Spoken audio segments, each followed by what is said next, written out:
વળ્યું છે તો અમરેલી શહેરના કુવાવડા નાકા નજીક ગેરકાયદેસર કરેલ બાંધકામમાં ડિમોલેશન હાથ ધરવામાં આવ્યું છે। જ્યારે ગેરકાયદેસર બાંધકામ અને દિવાલો સાથે કરાયેલા બાંધકામોને તંત્રએ તોડી પાડ્યા છે અને પોલીસ પીજીવીસીએલ સાથે વહીવટી તંત્ર દ્વારા ડિમોલેશન કરવામાં આવ્યું છે। તો જ્યારે કુકાવા નાકા પર કોર્નરની 310 મીટરની જે જગ્યા હતી તે ખુલ્લી કરી દેવામાં આવી છે। પૂનાભાઈ રામાભાઈનું જોગ સ્વા અને ગેરકાયદેસર બાંધકામ પર સરકારી બુલડોઝર ફરી વળ્યું છે અને આ સાથે તેને ચુસ્ત બંદોબસ્ત રીતે ગોઠવી દેવામાં આવ્યો હતો અને તમામ જે બહાર કાઢેલી જગ્યા હતી તેને તોડી પાડવામાં આવી છે।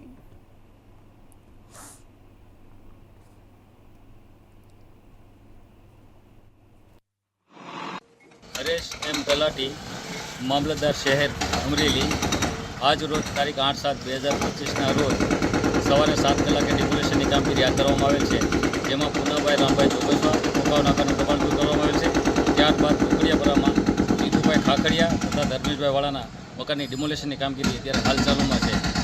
આ ઉપરોક્ત કામગીરી મહેરબાન કલેક્ટર સાહેબ અમરેલી તથા નાયબ કલેક્ટર સાહેબ અમરેલીની સૂચના અનુસાર હાથ ધરવામાં આવેલ છે।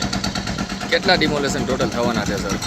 અત્યારે 3 કર્યા છે, જે આગળ પ્રક્રિયા ચાલુ છે આજના દિવસમાં। અને આ ડિમોલેશનની પ્રક્રિયા કેટલા સમય લગી ચાલુ રહેવાની છે સાહેબ? જ્યાં સુધી પૂર્ણ ન થાય ત્યાં સુધી આ ડિમોલેશનની કામગીરી ચાલુ રાખવામાં આવશે। સાહેબ, લોકો દ્વારા એવું કહેવામાં આવે છે કે અમને નોટિસ બજાવવામાં નથી આવી, શું આ વાત સત્ય છે?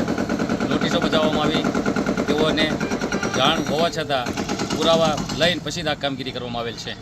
આજ રોજ અમરેલી સિટી વિસ્તારમાં જે પણ અસામાજિક તત્વો દ્વારા સરકારી જગ્યા પર દબાણ કરવામાં આવેલ છે તેમનું ડિમોલિશનની કામગીરી સવારે 7 વાગ્યાથી હાથ ધરવામાં આવી છે।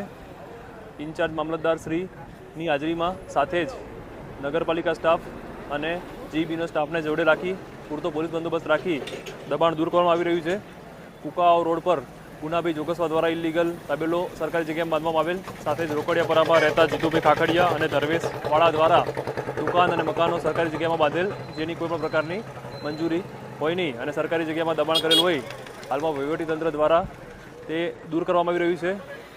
અસામાજિક તત્વો અમરેલી જિલ્લામાં જે પણ લોકો દ્વારા કૃત્ય કરવામાં આવતા હોય છે અને એમના વિરુદ્ધ ગુના દાખલ થતા હોય છે તો તેને ખૂબ જ એક કડક સંદેશ સ્વરૂપે આ કામગીરી હાથ ધરવામાં આવી રહી છે અને ભવિષ્યમાં પણ જે પણ લોકો આવું ઇલીગલ કૃત્ય કરતા હશે, ગુનાખોરી પ્રવૃત્તિ આચરતા હશે, તેમના વિરુદ્ધ કડકાઈથી કામગીરી કરવામાં આવશે।